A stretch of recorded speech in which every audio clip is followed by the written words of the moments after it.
धन्यवाद। आज खरोखर भजन रसिकांच्या टाळ्या आमच्यासाठी खरं बोल आहे।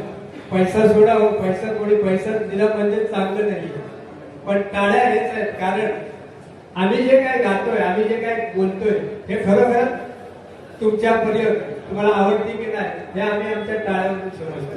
मी खरोखर कारण भजन रसिक हे आमच्यासाठी, भजन रसिकच आमच्यासाठी आरसा आहे। आरसा सांगायचं तात्पर्य म्हणजे बघा,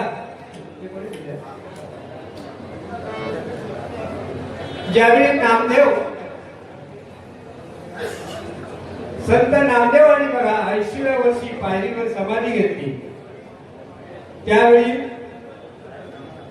संत नामदेव यांनी 80व्या वर्षी पायरीवर समाधी घेतली, त्यावेळी बघा विठ्ठल तर दुःखी झाले, एवढे विठ्ठल दुःखी झाले की रुक्मिणी विचारते आहे, रुक्मिणी विठ्ठलाला विचारते की एवढे संत वैकुंठी गेले पण एवढे कधी तुम्ही दुःखी दिसलात नाही, पण नामदेव संत ज्यावेळी समाधी घेतली त्यावेळी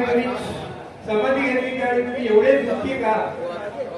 त्यावेळी बघा विठ्ठल सांगताय रुक्मिणीला, अरे नामदेव हे माझ्यासाठी आरसा आहे आणि मी माझं रूप त्यांच्यामध्ये बघतो, कारण त्यांची नामदेव कीर्तन करी प्रेमापुढे नाचे पांडुरंग।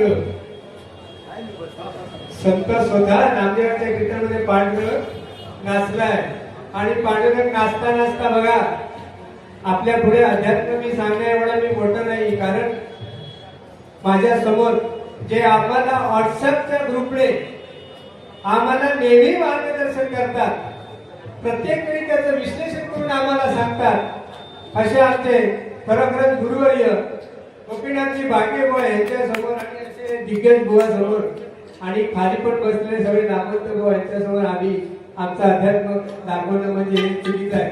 तरी पण मी सांगतोय बघा, त्यावेळी तो म्हणतोय बघा, विठ्ठल सांगतो की मी नामदेव हा माझा आरसा आहे आणि मी माझं रूप त्या नामदेवांजवळ बघतो।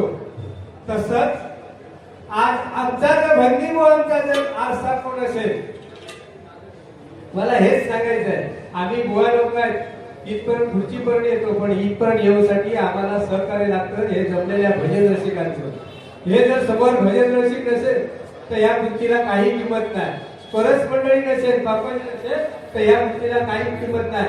म्हणून म्हटलंय बघा, आमचा जो आरसा आहे, आमचा आरसा आमची परस मंडळी आणि माझ्या समोर असलेले सर्व भजन रसिक हेच मला आपला भजनाचा आरसा। मी सर्वांसाठी जोरदार टाळ्या वाजवा, कारण काय माहिती बघा, स्वतःची पाठ स्वतः थोपटून घेऊ शकत नाही, त्यासाठी एकमेकांसाठी पाठ ठोकतायची आणि नंतर मग एकमेकाचे आभार घ्यायचे। बोला।